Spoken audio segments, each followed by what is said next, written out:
And happy Friday, and welcome to the Independent Investor Channel live stream. School is in session. Absolutely.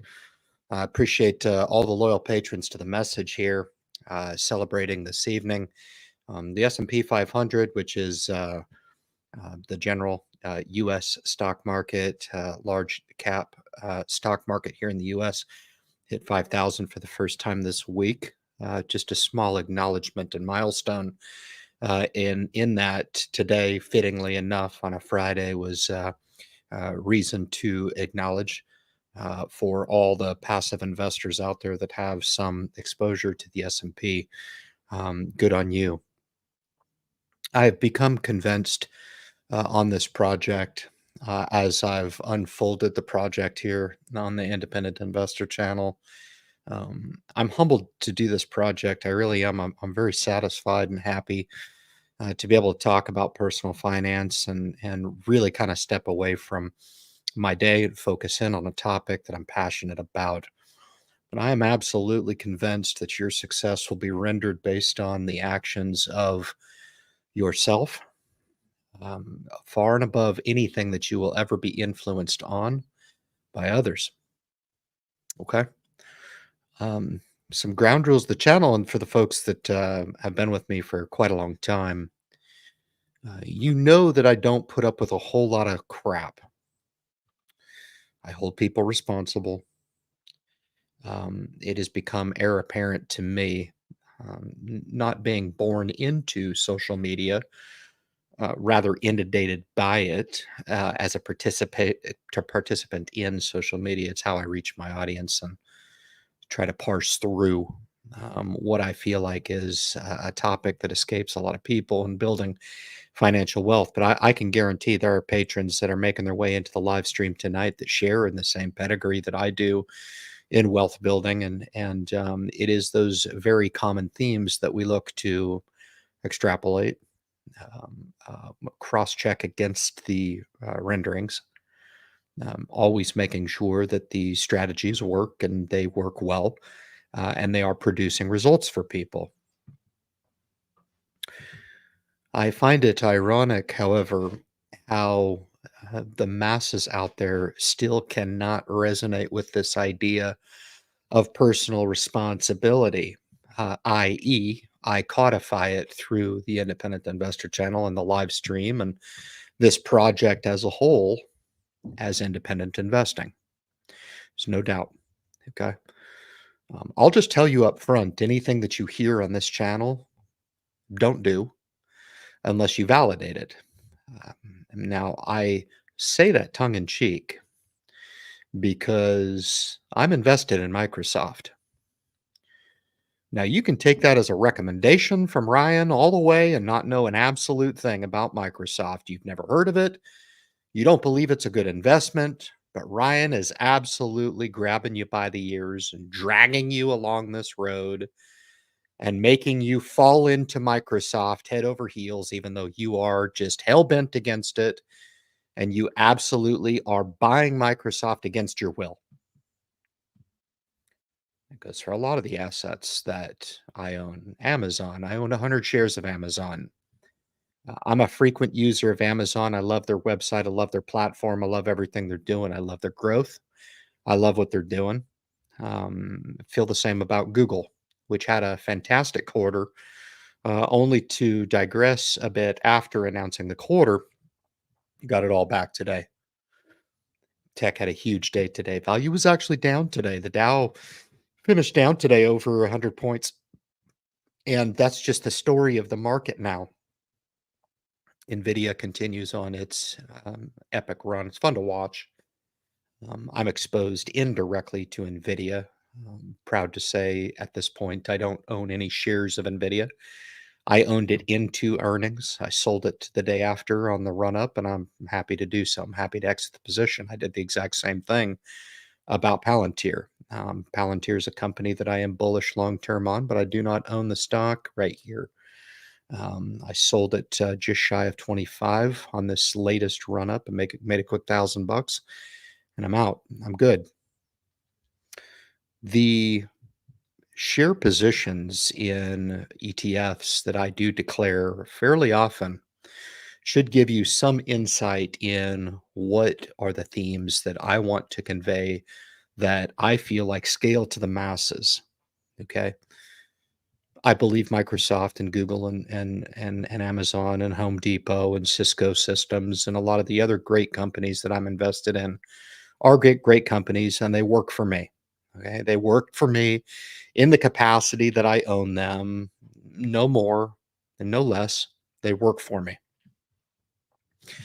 The larger positions that I have in the S&P 500 are those cornerstones that I speak of on the channel in providing a pretty large piece of armor to what I would caution the audience to expect. And that is at some point in 2024 to have a digression in the stock market.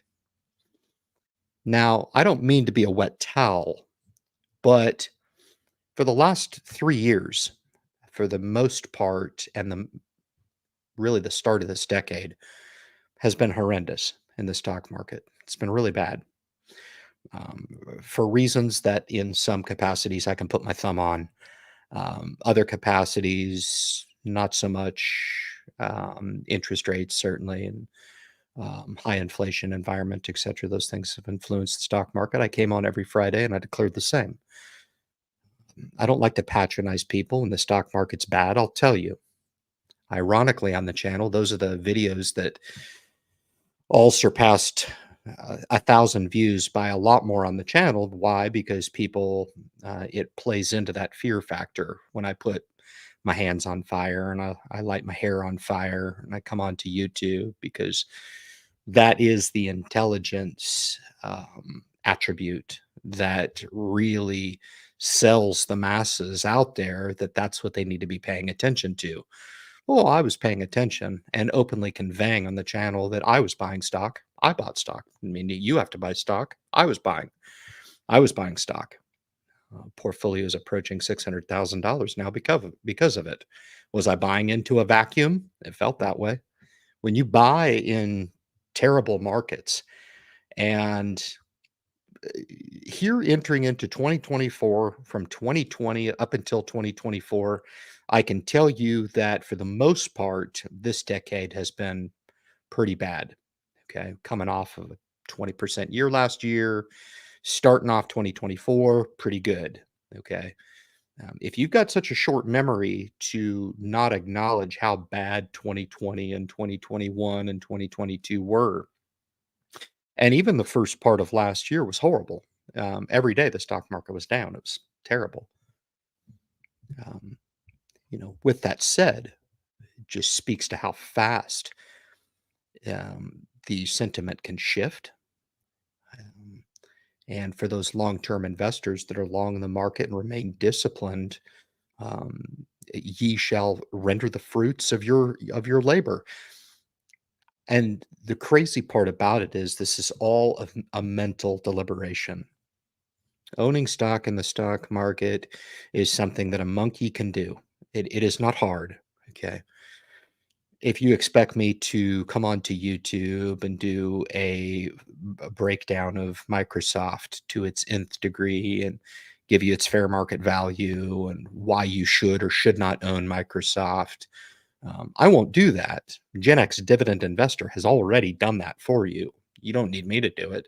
You don't need me to screw it up, because I'm not even 1/10 as good as he is at evaluating stock, right? It's not the niche of my channel. It's not what I'm aimed to put pressure on. And that is the very psychology behind the markets. Do you need to own Microsoft? Well, there's the deeper question, as opposed to, should I own Microsoft? Or what are the attributes to sell me on either owning it or not owning it, right? How do we own the stock? How long? Why do we own the stock? Why do we do what we do? Do we have a strategic goal in mind? Nope, I don't have any goal in mind. Ryan told me to do this, and hell, it's working out so far, so I'm good with it. The second it turns, I'm going to be kicking the guy in the face and leaving hate on his channel because he's an asshole. I don't know the guy, but he's a complete asshole and he knows nothing about stock market investing. Au contraire, mon frère. Au contraire, my friends. I look at and monitor the results that have been rendered over the portfolio at a mere 46 years old. And for a lot of you guys, you might suggest, look, you're 20 years old now and you're watching this old fogey talk about his mere portfolio of 600. And by the time you reach this age at 46, you're going to have triple that amount. No, you're not. You're not. You don't have the work ethic I do. You perhaps don't have 1/10 the psychological approach to stock market investing that I have. I teach upon it every Friday. I give it away. I give it away for free. The psychological approach to the stock market is significantly more valuable than me coming on and telling you stocks Alpha, Bravo, and Charlie to buy. Okay. That's going to lead people astray because where somebody's going to buy Alpha and succeed with Alpha, I'm going to have 9 out of 10 people buy Alpha, piss themselves off of the stock position, and then come back angry with me. How to own Alpha, how to own Bravo, how to look at Charlie and evaluate whether or not it even works for you or why you should even look to own the stock in its entirety or at all. Okay. This is not such a difficult game that individuals cannot carve out their place in the stock market. Okay. And it starts with a very, very simple spark of looking inward or the mirror. Let me help you out. Okay. I don't want to get uh, eh, uh, too analogous on you if that's a thing. Look in the mirror, ask yourself, do you want to be successful financially in life? Okay. Because in life, there's all kinds of different successes out there: success with family, success with health and well being, health, dietary, exercise, living a happy life, pursuing a successful career. These are all things that you're kind of on your own on. I mention they are pillars of a well rounded, successful person. But as far as financials, which quite frankly is a very, very shallow topic, it's actually kind of pathetic, to be honest with you. This is why sometimes there is a very scrutinizing landscape of people out there that will throw darts at you in the first whim of dissatisfaction along the financial front. Why? Because everybody's got an answer out there. The problem with it is the majority, if not the vast majority, of those solutions on how to pursue financial wealth will not get you to the promised land. They won't. Okay. Being the smartest person in the room sometimes does not translate into wealth. Always having the right answers doesn't always translate to wealth. Okay. Being overly confident in abilities that you do not have sometimes do not equate to wealth.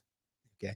There is a pedigree and a path to successful mindset that perhaps maybe you hold the keys to some of those attributes, but not all of them. Okay. I just made the comment today. Nobody's perfect. I totally agree. And nobody's got all the right answers to this. Okay. But we do need to pay attention to those people out there that are putting attributes in place to do great things in their life. What does it mean to be great? Does it mean that you come onto the Independent Investor channel and I'm going to show you how to guarantee yourself a solid 7 figures down the line? Well, I don't know. If you invested in 1980 $10,000 in the S&P 500, it's worth 1.1 million now today with no additional contributions to it. Okay. If you just want to retire with some financial success like this lady has done, you could do that. She's part of the community. She gets it. It's a friend of mine through the channel. Very, very proud of the path that this individual has taken on the path to retirement. And some might suggest, well, I want more. I want more. I want more. And for those people who have dared taken the challenge and looked in the mirror, like this lady some time ago and said, I want to end up somewhere in my life better than where I am now. I don't mind working now. I don't mind putting stuff away now. I don't need to spend everything I have now. Let's allocate that surplus capital to something better. And my friends, I don't want to be presumptuous, but this very member of the Viper community and the Grander Independent Investor channel, she gets it. She gets it, right? Are those successes that can be duplicated across the masses? Well, I think it starts with that individual question. Do you want to pursue or do you not want to pursue? Okay.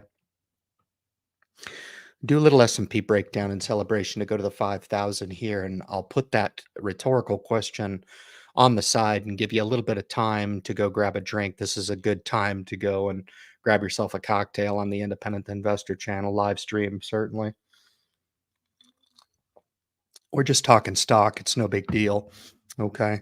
I don't come on a suit and tie. I don't need to do that when I talk money. It's not going to contribute to your bottom line. Trust me. Okay. The S&P was incepted in 1957. This information is available online if you want to go grab it. I'll share it with you because I thought this was pretty cool. 1957, the S&P 500 comes online. It took 41 years to get to its first 1,000. Okay. 1,000 mark, and that mark was hit on February 2nd, 1998. It took 41 years to go from, let's just call it zero for all intents and purposes, and get to the first 1,000 in the S&P 500. That was just before the turn of the century in 1998. It took 41 years to render that first 1,000 in the S&P 500. Most of us can remember that. It wasn't that long ago. For a lot of you guys that are now in your 40s, guys and gals in their 40s, certainly 1998 is not that long ago, just a mere 2 decades ago. Okay. How long did it take to actually hit its first 2,000 mark? Okay. If it took 41 years the first time around, it must have taken another 41 years, right? Well, you're doing the quick math in your head and you're like, Ryan, that's not possible. You are correct. The next mark was hit on August 26, 2014, a mere 16 years after hitting the first 1,000. The S&P doubled again. Okay. 16 years, 2014. To make it to 3,000 was on July 10th of 2019, a mere 5 years ago, and 5 years removed of its second milestone of 2,000. So 3,000 points on the S&P 500, 2019. That's pretty close to the current year of 2024. Very cool stuff. 4,000 in April 1st of 2021, a mere 2 years after hitting 3,000.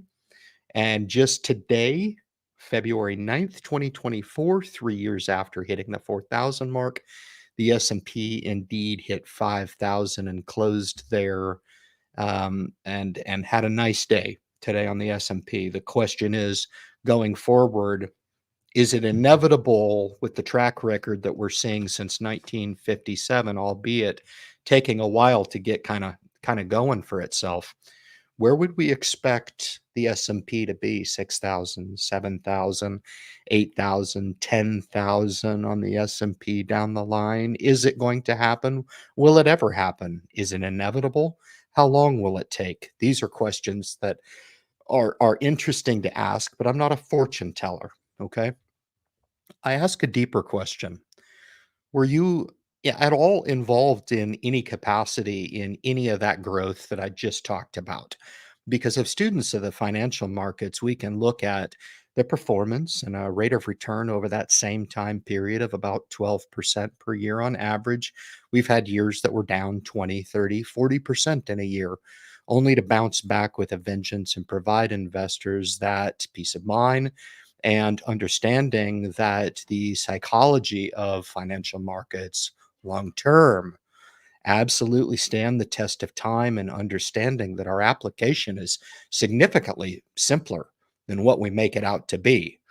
Just a couple of weeks ago, I was watching CNBC, And the analyst who I really respect, a really good one, I don't remember his name, is a very good analyst, was popping a little fun at the S&P 500 here for its slow start in 2024 compared to the top end of the market, specifically the technology sector that I alluded to at the top of the live stream.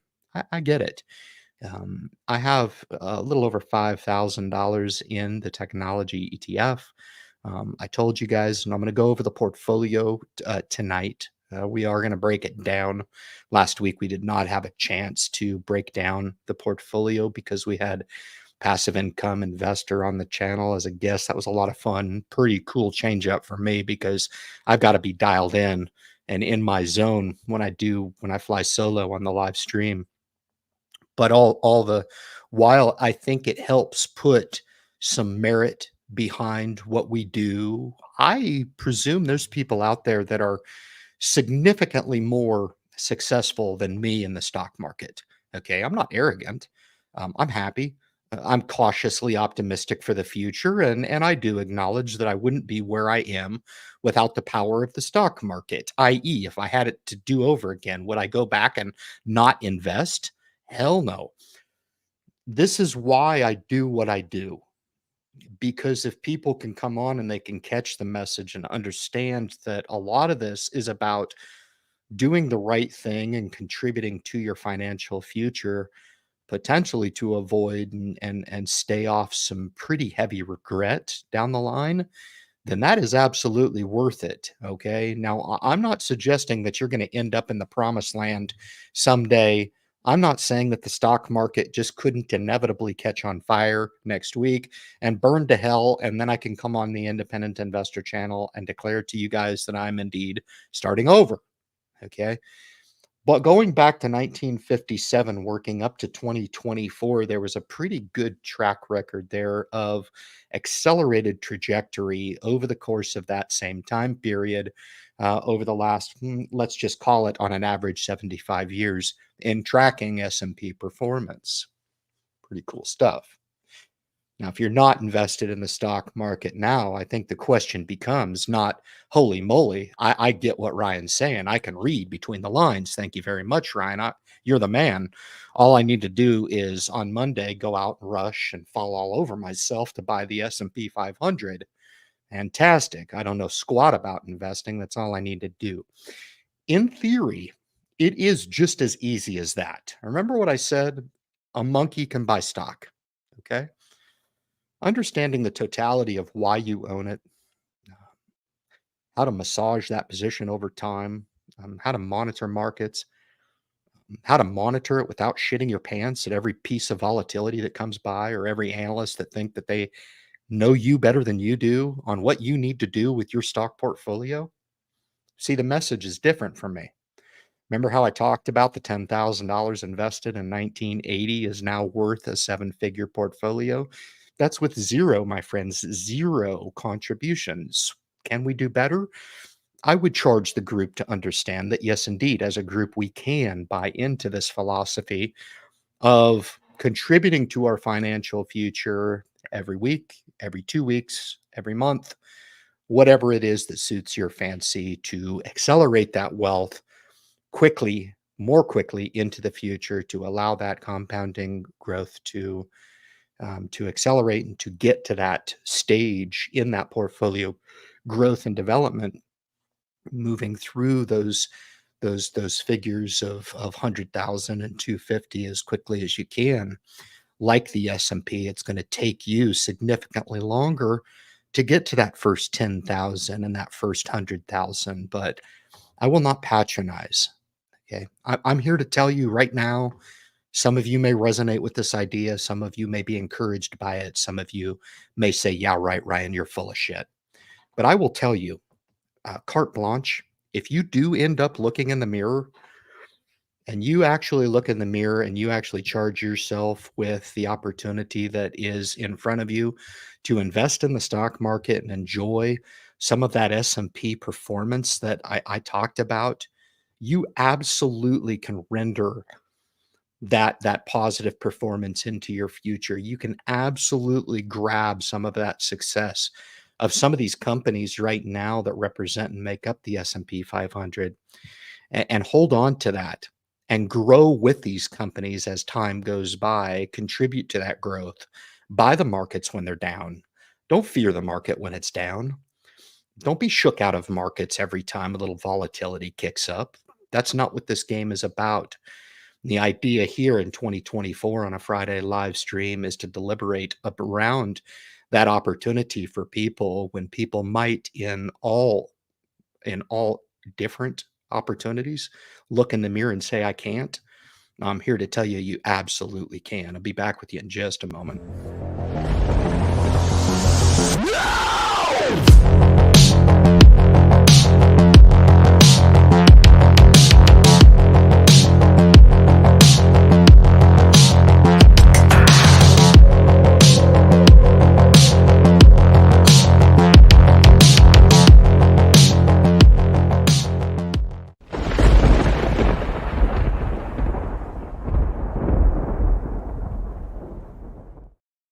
I've made the comment many, many times on the channel.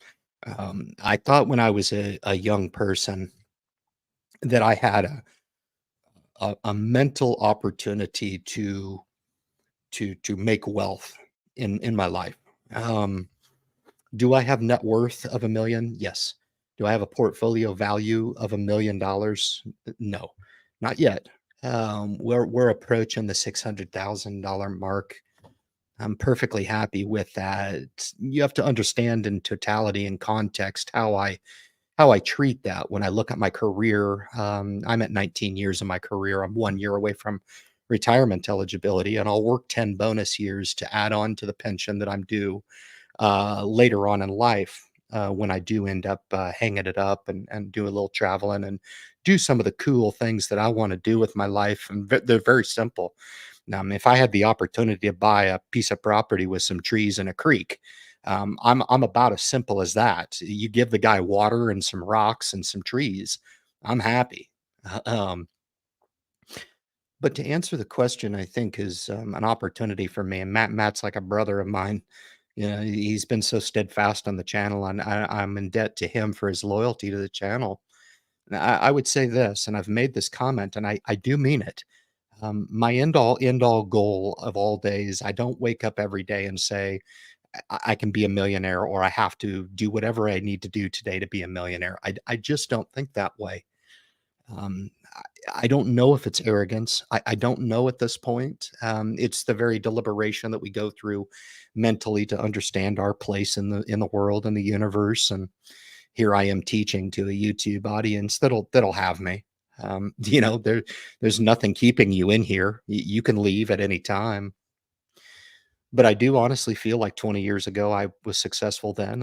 I feel like now I'm successful now. And I feel like 20 years later down the line, will I have that million dollars? Yeah, probably.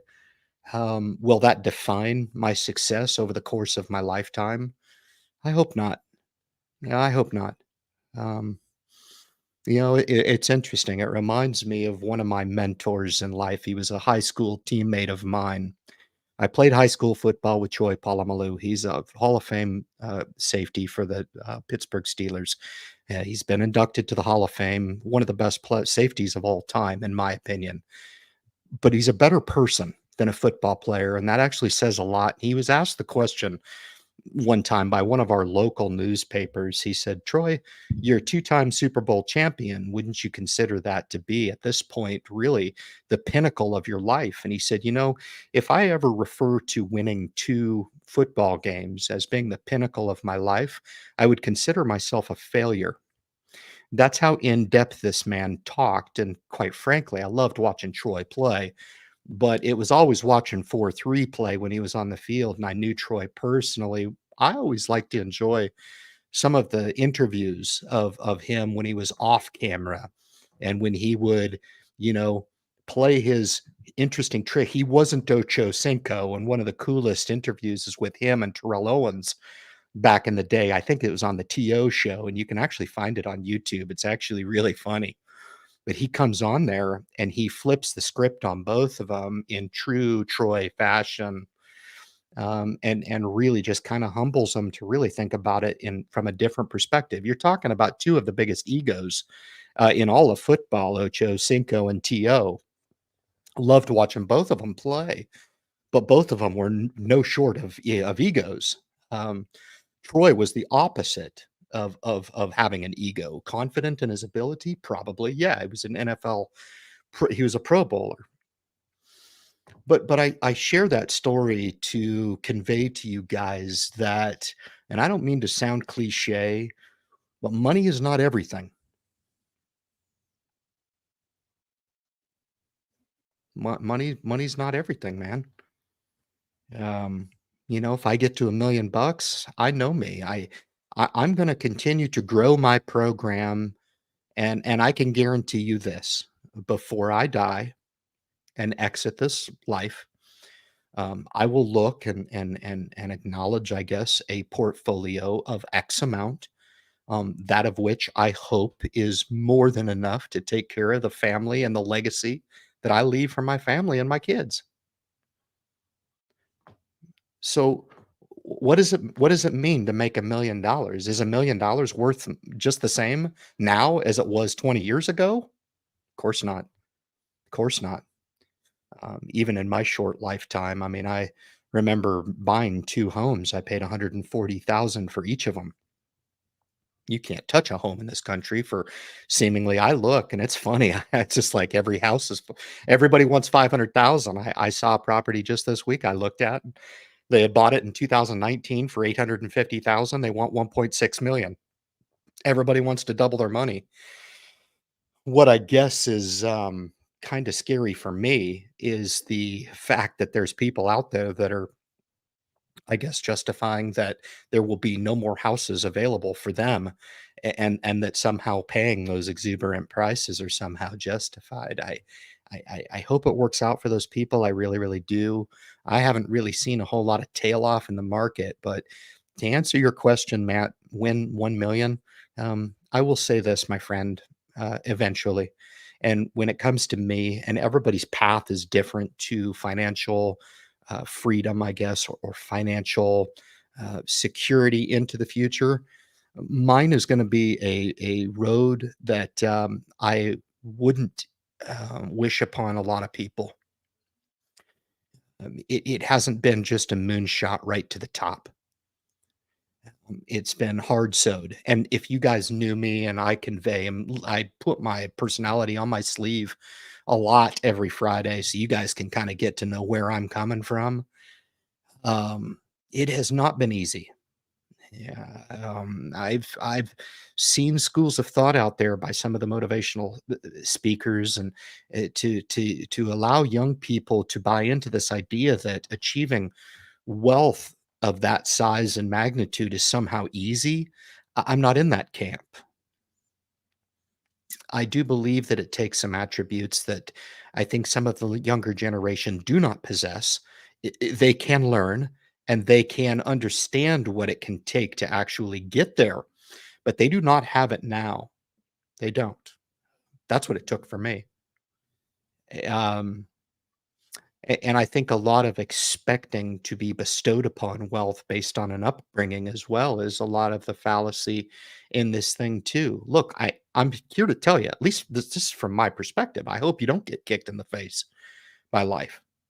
Um, if I relax just a little bit, I feel like I get kicked in the face. If I get a little bit lax in a certain category in my life, I took 1 day off at the gym this week, and I felt off, off. Now, I was in the gym for the other 4 days of the week, and I challenge you to ask yourself if you did the same or more or less or none at all. I don't know. I would just say that it's probably not worth it very much if you're going to enter into financial freedom someday and you don't have but a few marbles rolling around upstairs. But by God, you've got that millionaire status to boast. I think it would be just kind of a last laugh type of an opportunity for me to exit stage left at some point during this YouTube run. I'm nowhere in it right now. I feel like I'm in my YouTube prime right now. I'm a raging engine right now. I think it's great. I'm an undiscovered channel. I have a phenomenal investment in an undiscovered company right now, and it is on. It is on. Only to be accused of trying to hype things, and it's interesting to me, the accusations. Again, I do invite every week to allow opportunity for those folks to come on and open up a dialogue with me on those criticisms. And again, I think I declared my record to you guys a couple of weeks ago, 876-0 for people actually taking me up on that invitation. But hey, here's to hoping for the first person that wants to spit venom on social media, but Naria has the balls to come on and actually talk to me directly. Don't worry.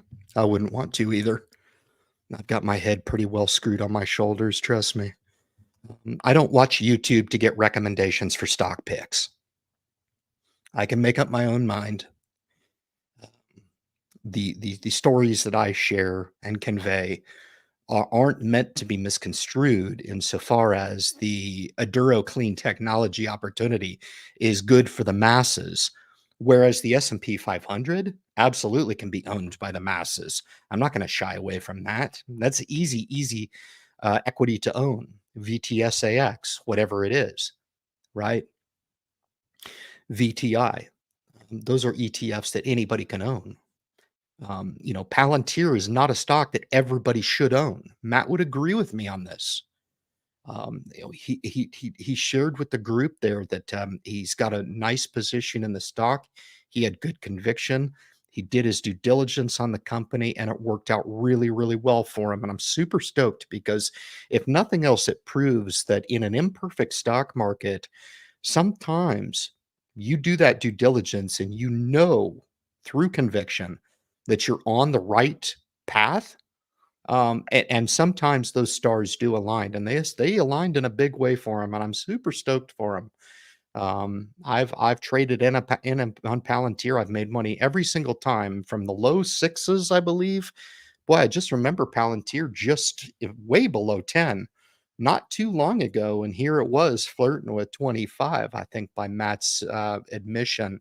We may have a small digression in the stock, but what a fantastic quarter. 5 quarters of revenue growth, quarter over quarter sequentially. I thought it was a barn burner, but that's not to be misconstrued that everybody in my audience who will view this, all 500 or 600 patrons, go fall all over themselves to buy Palantir. It doesn't work that way, right? The idea again is to adhere to a little bit more of a philosophy about what's good for you, and maybe what's good for you is just a 401k. We have two through me and my wife, and there's no management that exists there. I don't need a financial planner to review my portfolio and tell me everything's on track. I know it's on track. It's invested. I'm good. I don't need a fluff on the backside. I'm good. You can get your fluff from the Independent Investor channel, and you can get that fluff for free. And I'm a hell of a lot more funnier and a hell of a lot more realistic. I've got reality coming out my ears, right? If you want a fake pig, you're going to have to go to Edward Jones for that. I'm sorry.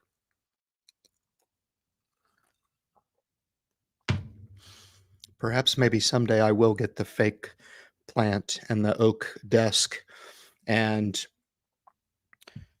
just for fun, to show you guys how little of a difference it makes in stock market portfolio performance in a down market or an up market. We just so happen to be in an up market. I'm very happy, but tempered approaches to the market, non-emotional content is really what I'm looking to portray here. I typically try to parse out the emotional piece to this when we're talking about people's money in the stock market and what it takes to succeed in the stock market. But let's jump into the portfolio, man, and see how things are shaking out. Okay. This is the taxable account. This actually funded one of the Roths. So one of the Roths is actually funded is 7,500 per account. One of them is already done. It actually came from this account. The renderings from Palantir, the trade actually came from here. I was able to skim off a nice quick $1,000 pop in the Palantir trade, and that's gone. My exit was 24.62, I believe. So I just felt like the stock could run fairly quick, so those profits went in there. So we've made up almost the 7,500 deduction from this account here with a little bit of cash that I had. That Aduro position in here is fairly small at 2,500. Amazon and Google had a great day today. Both of those are in the black, I'm happy to say. And AT&T, perhaps maybe within the next 10 years, will somehow maybe find its way out of this black hole that we've dug for ourselves. So just shy of 60,000. This is the account that got funded. This is Roth IRA 1. Roth IRA of a self-directed nature. Disney came back in a very, very nice way. Microsoft having a great, great week this week. Pepsi disappointing earnings this week. Probably a buy opportunity on Pepsi here. I'd just be just as inclined to buy the stock on the dip here as any. VOO, that's the 99 share position that I talked to you guys, just shy of 50,000 there. VBK is the small cap growth ETF. V&Q is the real estate ETF that I have here, and Pfizer, Procter and Gamble, Realty Income, and finally Verizon in this with just a dab of cash in there. The contributions are still there. I have not spent the contributions. I don't really want to buy passive high here at all-time market highs. And with Fidelity now, I'm making close to 5% renderings on that idle cash. So I'm just as inclined to sit here and earn my 5%, and happy to do so and be patient doing so. This is my Roth. This is where one of the larger positions in Aduro Clean Technologies is. This is 19,800 shares of Aduro here. Still holding the 8,000 shares of Hyliion, which have silently doubled over the last little short stint. Unfortunately, I've lost my bullish conviction with the shift in direction. I still have gaping questions as to how they're going to produce this new product. And quite frankly, I really have lost my conviction in the name. Unfortunately, I can't let the stock go because with its current cash position, the company, even as fumbled as it is significantly valued about a third of their cash right now. So to liquidate that position would just be suicide. There's no reason to do that. So we're continuing to be patient on that. 𝐹𝑠 is the semiconductor mutual fund, IVV, right? That's your S&P 500. VIG is the largest holding in this account. And then VPU, which is utilities. That's the Roth IRA. The ETF portfolio is chugging right along. This has been awesome with the technology ETF really leading the way. It's just on fire. I'm up a lot of money in that. The other sectors fairly lagging right now. That's just the theme, and that's the way it is. I typically invest this way so I can own the on fire sectors and also benefit from any rotation that could inevitably happen. And right now we're benefiting from owning one. Two could be argued, and healthcare has started off 2024 quite nicely, but we own all of the sectors here, as you can see, and the portfolio slowly grinds up and to the right. I'm really happy owning this in the capacity that I do. Just a small $30,000 bill here. Okay. The dividend growth is struggling here just because value has really not got any favor in 2024. This has been a real surprise and a drag. The performance is very, very isolated across the top end spectrum of Microsoft, Netflix, minus Tesla, of course, Amazon, Google, and the almighty NVIDIA. So that performance has been really, really spearheaded at the top of the S&P 500 across the big technology companies. And we really want to see as interest rates come down further. They're being fairly sticky here at 4%. As they come down more, we would like to see some of that value participate. But from my perspective in this portfolio, I'm very, very happy with the performance just shy of $50,000. I've added to some positions. I'll share with you guys the top, let's say 10 or 20 positions in this portfolio next week on the live stream, but you'll just have to stay tuned to get those renderings because I don't share this portfolio anymore. I think there's enough that I convey through the channel for you to understand, take what I'm talking about. This isn't made up. This is real, down to the dollar, reviewed every single week, conveyed to you guys for just an idea that shows kind of what the renderings can be expected if you put a good program in place. This TSP just turned over 100,000 for the first time this week. So when I talk about those incentive thresholds, this is met the $100,000 threshold, and the next threshold is 250,000. That's a hell of a jump. I think we could realistically do it. 7 years.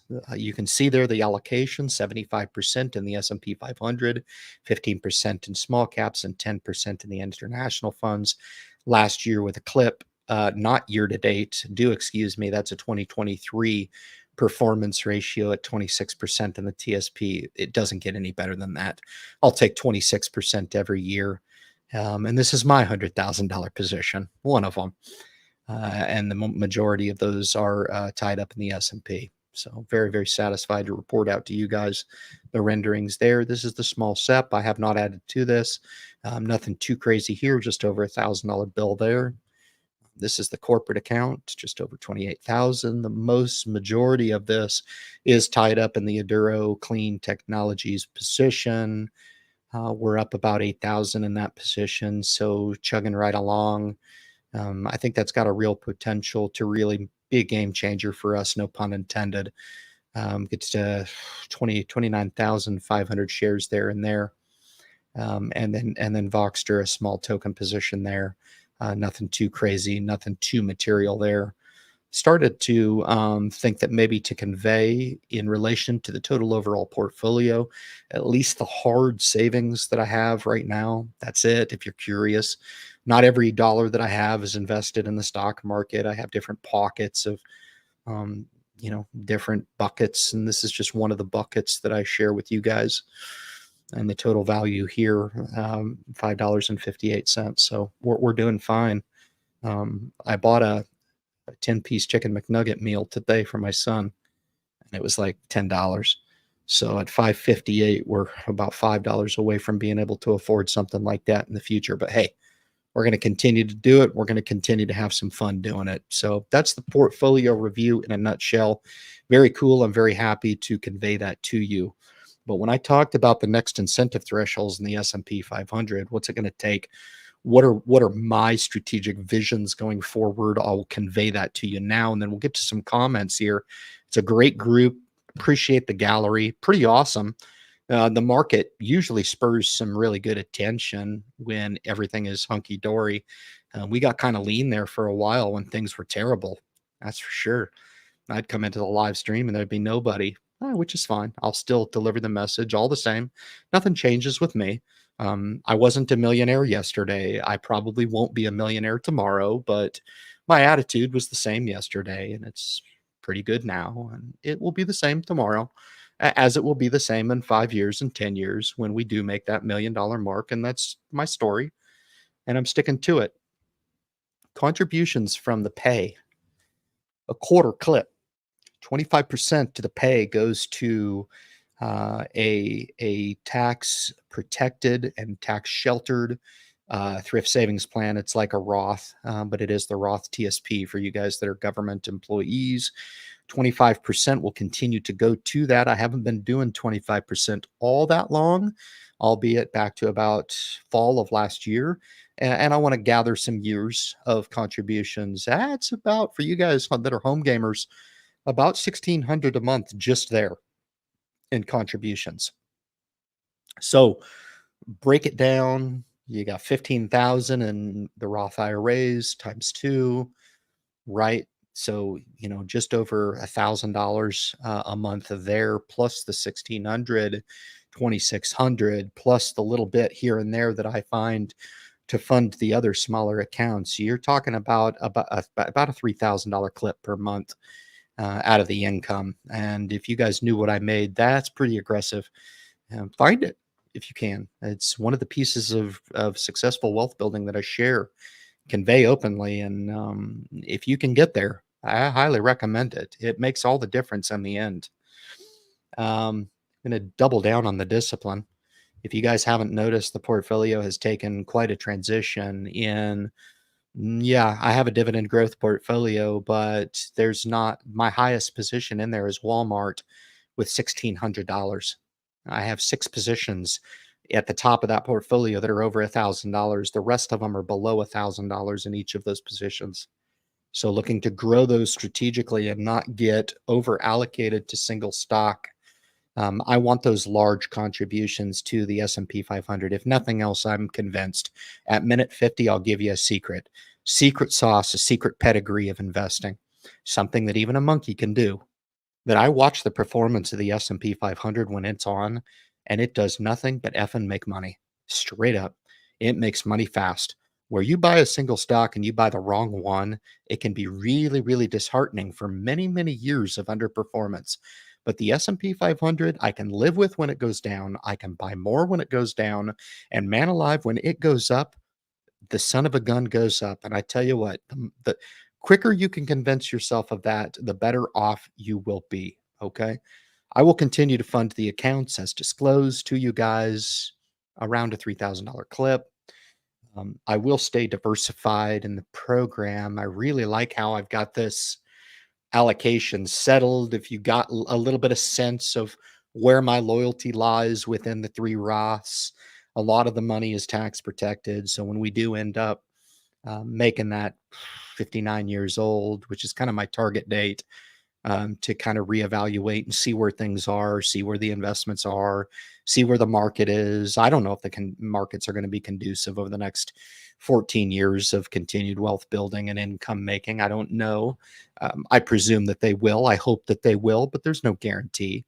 But we'll see how that shakes out. But to remain diversified on my program, I'm very, very happy with the way things are. And you guys are getting kind of that tip of the iceberg perspective from me right now. And I don't know what else to say, man. I'm sure as hell not going to apologize, because a lot of you guys, I think I would presume, is having their life changed. Now, what can I say? You don't have to blame me. Blame yourself for changing your own life for the better. Hell, I don't care. I don't charge you for the information, but the information is there. I'm giving it to you. All right. Um, become retirement eligible. This is an interesting one that it's kind of cool. Shoot. Feel like I just started my 20-year career. I come across year 19 this July. I'll become eligible next year, year 20. Plan on working 10 more years after that, and then we'll reevaluate where we are. I feel real good. I feel very motivated to do the job, and I just so happen to love my career. I love it. Absolutely love it. I'm in my element when I'm doing my career. I love it. Um, become retirement eligible. That'll happen at 20 years, and then continue to progress in my career as the income goes up. So that's my own personal conveyance to you about what the plan is going forward here, guys. So let's get up here and we'll take a look at some of the patrons who have made their way in. God bless the stability and strength of the US dollar. Yeah, Kyle talked about this last week. It was kind of cool, his comments on that. Yeah, I think the US is a cool place to invest. I think the financial structure is worth it. School's about to start. Yeah, I don't know. I'm dealing with a bunch of savvy patrons, the Independent Investor channel. I don't like to patronize. I tell it like it is. I try not to be perfect with my application. As a matter of fact, I quit that a long time ago. And Steve 007's in the house. Very cool stuff. Appreciate you making your way on. That Frame of Mind's in the house. Big shout out to Frame of Mind. Been with me a long, long time for sure. And get him some screen time for sure. It don't matter. Each and every one of these people, they represent a life somewhere, somehow. trying to carve out the answers for them under their household. And I just hope in some capacity, whether it be small or large, the words that I pass through the social media conduit really do hit home with a lot of you guys, especially those loyal patrons to the channel like Frame of Mind. I'm in debt to you, my friend. Thanks for making your way on. Are we live from New London, Connecticut? No, no. Tell them to pick my name out of the list. My request is in. Why don't you pull some strings for me? I'm not one of those guys that pull strings, that's for sure. I just like the system to work its way out. But I'm patiently waiting to have my name pulled. So, but funny you mentioned that, man. I was just looking at that this week. I'm in for a lot of stuff this year. I traveled a lot last year, and it's looking like I'll be traveling at least about half that much this year too. And I just gotta shore up some obligations here. Long Island, I think that's probably prudent at this point amongst very few options. Yeah, I've written that I've written them off. They can't seem to figure out what news to report. They seem to avoid all the important stuff and just report out on a bunch of crap that doesn't matter. So that's where we are, and we'll see how that works out for them. Yeah, interesting breakdown. You're talking about the S&P 500. Very cool stuff. Phenoms in the house. He always provides me my blessings when I'm talking trash on people who bag on me online. It's all good though, man. It's all good. Coolest intro on YouTube. Yeah, it's a good one. I like it. That's why I made it. That's why I share it. Gets people's attention, I guess. Woo! Good stream. This was a good stream. This was fun tonight. Again, I come on here. I don't know usually what I'm going to say, but I've got a few pillars of ideas. Steelers fan, what a great story. Yeah, Troy's a stud. You remember that interception he made off of Joe Flacco, right? And he ran it back and put him in the end zone.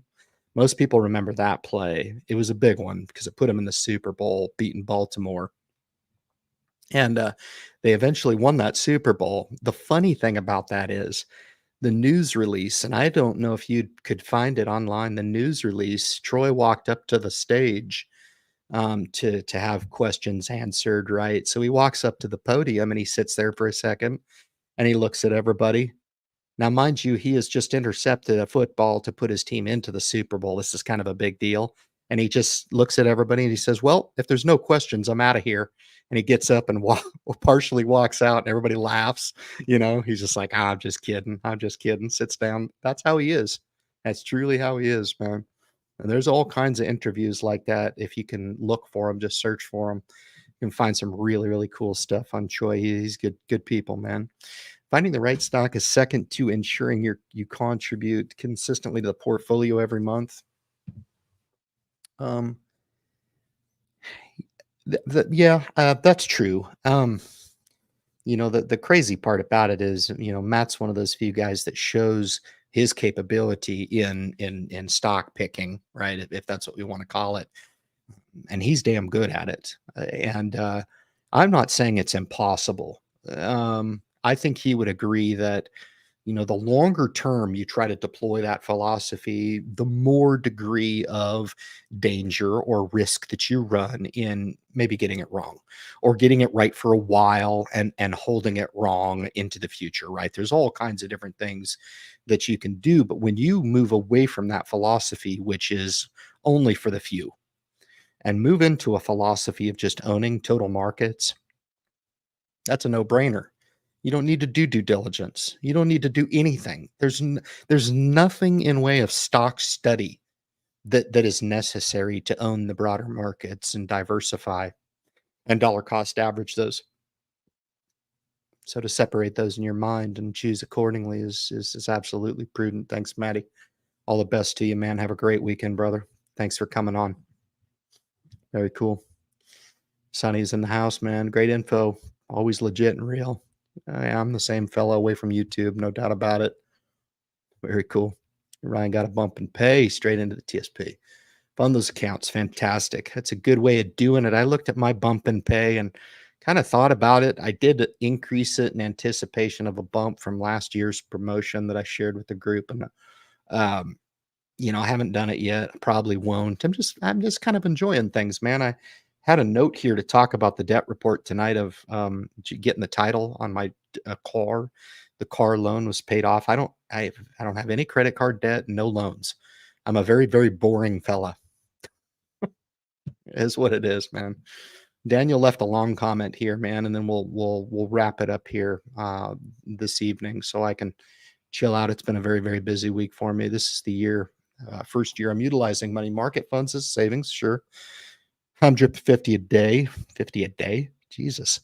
That's awesome.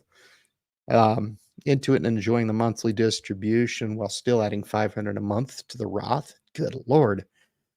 Jesus, you do some compounding calculators. I mean, that's really awesome. I applaud those efforts. It just shows what's possible with some discipline. I mean, you can look at this thing and say, I'm going to take Ryan's fundamentals, man, and I'm going to accelerate it, you know, because I can. And if you do, you're going to build some sizable wealth for yourself. Not because I told you that you will. It's just kind of inevitable that if the cards are in line and you don't get crazy with it and you do it diligently and you fund those accounts over time, you will have no other choice but to amass a pretty good fortune. No doubt about it. From week over week, I think we were up, gosh, a mere $16,000 or something in the portfolio. That's nothing to shake a stick at. Yeah, that's the power of renderings. Once you get up to a sizable amount, it's very, very exciting, and it's makes it that much more important to have that history and that foundation to make sure that you can see the thing through. For the totality of your program. How many people can start and end it strong later on in life? I say it's the hardest, most difficult, easiest, most difficult thing you'll ever do, to stay true to a program over the course of your life through the ups and the downs, the ebbs and the flows, the additions and the subtractions, man, to stay true in your program for the remainder of your life. It's pretty tough, man. Every year I max out the road, and every year I remember. Fantastic. You the man. Very good stuff. We will end on that remark, man. Good to see you, Jamie. Thanks a lot. You get the last comment of the night, but I want to remind everybody, keep this thing in check. Keep a sincere mind about you. Don't get overzealous on these markets. I would be a little bit cautious about aggressively funding into these markets. Certainly, if you had the ability to raise a little cash, you're kind of in the driver's seat to do so. The green light is on to go ahead and take some profits if you want on some of your single stock positions. No reason to do that on passive investments. We want to hold for the long term, no matter what. I appreciate you guys staying with me for the totality of the live stream tonight. This has been the fastest 60 minutes on YouTube. We'll be back with you next week on the Independent Investor Channel. Be well, guys. Have a great, great rest of your weekend. Cheers.